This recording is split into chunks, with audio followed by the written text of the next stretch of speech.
Waalaikumsalam warahmatullahi wabarakatuh. Permisi Bu, saya mau meminta kesempatan kepada Ibu untuk mewawancarai Ibu berkaitan dengan Ibu Kepala Sekolah sebagai pengambil keputusan untuk tugas saya di pendidikan guru penggerak.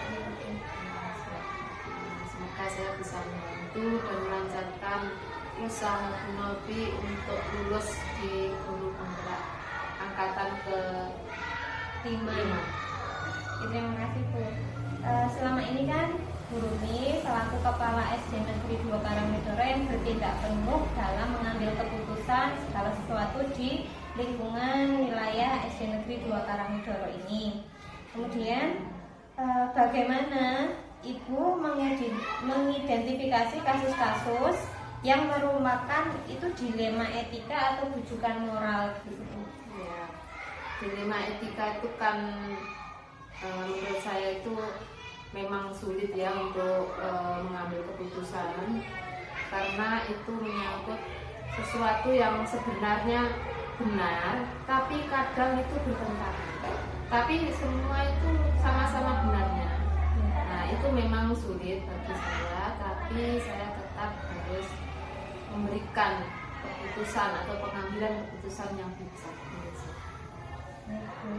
Kemudian selama ini bagaimana Ibu menjalankan pengambilan keputusan di sekolah, terutama untuk kasus di mana ada dua kepentingan yang sama-sama benar tadi? Ya, karena itu menurut saya itu sama-sama benar.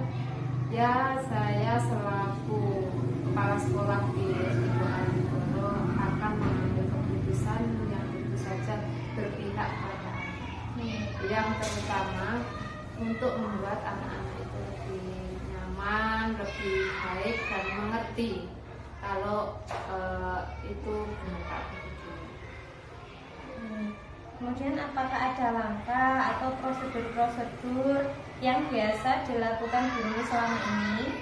Ada. Jadi saya kalau ada kasus atau dilema etika itu saya tidak mengambil keputusan begitu saja.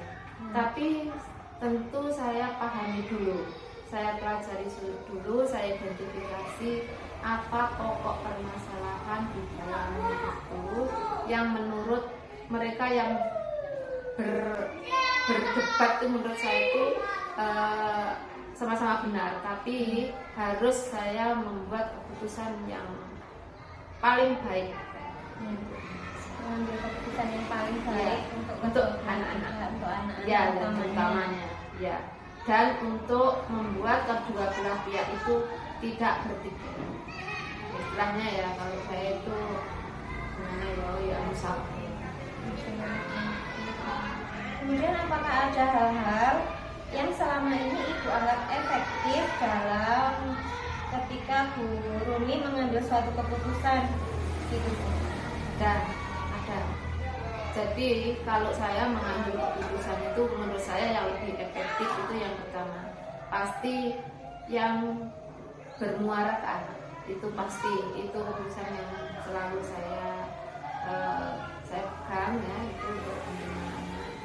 Yang keduanya, jadi anak-anak itu merasa nyaman dan yang berdebat tadi setelah itu sama-sama legowo istilahnya.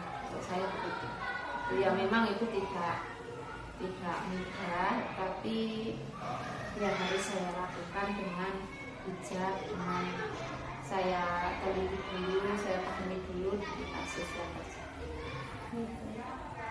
Apakah ada tantangan yang paling menantang bagi Ibu ketika selama ini Ibu mengambil keputusan dilema etika begitu?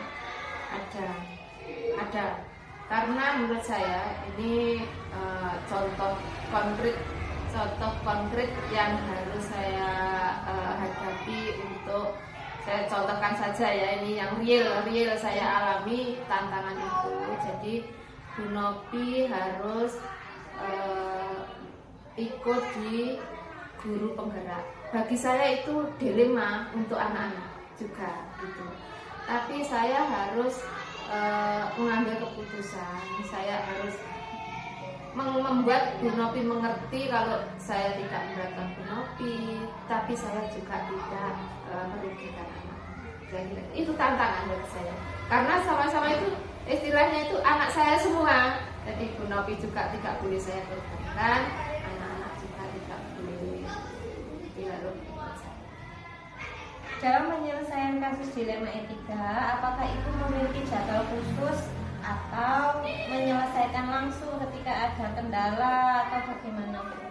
Kalau saya biasanya saya beri waktu, meskipun tidak terjadwal, tapi selalu saya beri waktu untuk saya ada sela yang sekiranya itu baik dan menenangkan. Maksud saya tidak gerusa-gerusu bagi saya. Jadi benar sih tidak saya jadwal, tapi saya buat senyaman mungkin dan saya tidak pernah gerusa-gerusu.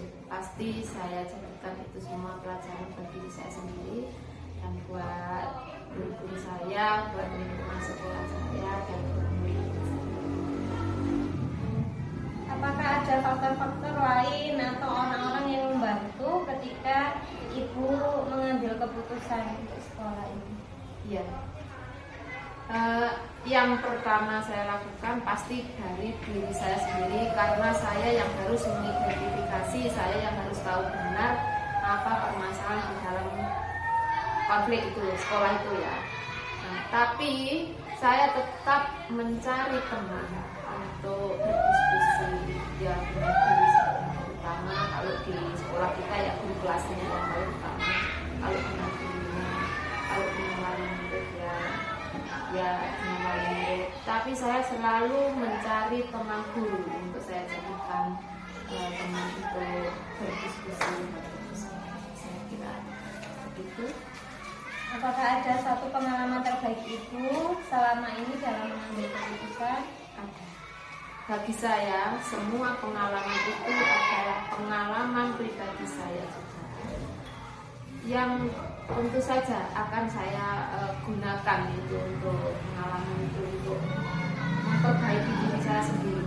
Itu yang utama. Jadi semua kejadian, semua kasus, semua apa yang terjadi di kehidupan saya itu adalah pengalaman dan pelajaran. Ibu, terima kasih sharingnya tadi yang luar biasa. Semoga saya banyak belajar dari Ibu. Pengalaman Ibu akan saya jadikan motivasi tersendiri untuk saya belajar dalam mengambil keputusan juga, baik di lingkungan kelas saya maupun saya sebagai gurunya. Ya, terima kasih Bu Nopi, saya juga begitu. Saya mohon maaf. Saya doakan Bu Nopi dalam program itu lancar, cepat lulus, dan semua yang dikerjakan akan bermanfaat untuk Bu Nopi sendiri dan bermanfaat untuk sekolah kita serta untuk pendidikan di Indonesia. Terima kasih Bu atas waktunya. Assalamualaikum. Waalaikumsalam warahmatullahi wabarakatuh.